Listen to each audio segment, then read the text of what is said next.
हिमालय की बर्फीली वादियों में बसे कालिशा गांव के लोग हर साल एक अद्भुत दृश्य देखते थे।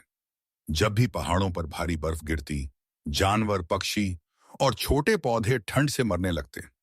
गृहस्थ अपने घर गर्म रखते, पशुओं को चारे में बंद कर देते, लेकिन जंगल में रहने वाले छोटे जीवों की रक्षा कोई नहीं करता। लोग कहते, प्रकृति जानती है किसे बचाना है और किसे मिटाना। पर उस गांव की एक युवती अमृता इसका विरोध करती। वह कहती, प्रकृति मिटाती नहीं, सिखाती है। उसे बस हमारी सहायता चाहिए। लोग उसे पागल समझते, लेकिन अमृता को पर्वतों की हर आवाज सुनाई देती थी। नदी का रोना, पेड़ों की पीड़ा और पशुओं का डर। उसे लगता, यही तो माता पार्वती का जीवन है। संरक्षण, पोषण और सहनशीलता। एक साल बर्फ सामान्य से अधिक गिरी। कई पक्षी जमे पड़े दिखाई देने लगे। अमृता उन्हें उठाती, अपने कपड़े में लपेटती, अंगीठी के पास बैठाती।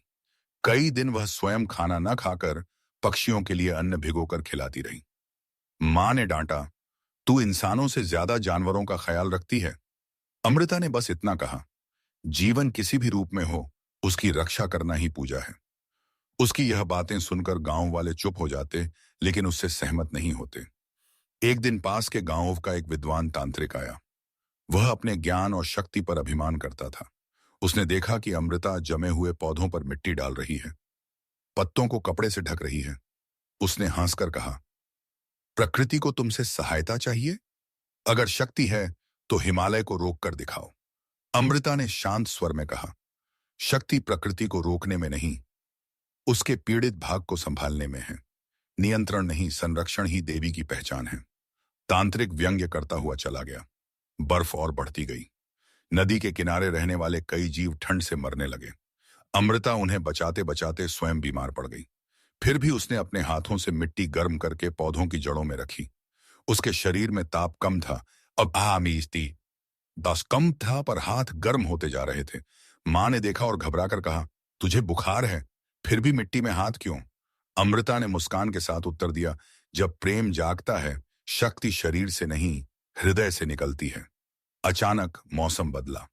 अगले दिन सूरज ने तीखी रोशनी दी और कई पौधों पर नन्ही हरी पत्तियां उभरने लगीं। पक्षी फिर उड़ने लगे। पहाड़ों में जीवन लौट आया। गांव वाले हैरान थे। उन्हें लगा जैसे प्रकृति ने प्रत्यक्ष उत्तर दिया हो। विद्वान तांत्रिक फिर आया और बोला, तू कौन है? तुझमें यह शक्ति कैसे? अमृता शांत रही। उसने हाथ जोड़कर कहा, मैं कोई देवी नहीं, बस मां जैसी बनने का अभ्यास कर रही हूं। देवी पार्वती बाहर बैठी पूजा का इंतजार नहीं करती। वे तो हर उस जीव में बसती हैं जिसे हम जीवित रहने का अवसर देते हैं। तांत्रिक के अहंकार का हिम पिघल गया। उसने सिर झुकाकर कहा, शक्ति वह नहीं जो प्रकृति को झुकाए, शक्ति वह जो उसके दुख को समझे। गांव के लोग उस दिन से अमृता को देवी की तरह पूजा नहीं करते थे।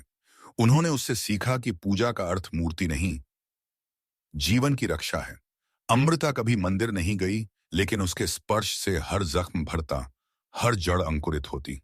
उसके जीवन का सार यही था, जो जीवित करे वही शक्ति, जो संभाले वही पार्वती। और धीरे धीरे समझ में आने लगा कि देवी पर्वतों पर नहीं, मनुष्य अनुयायी पास्तिनी मनुष्यों के भीतर जागती हैं, जब वे संरक्षण चुनते हैं।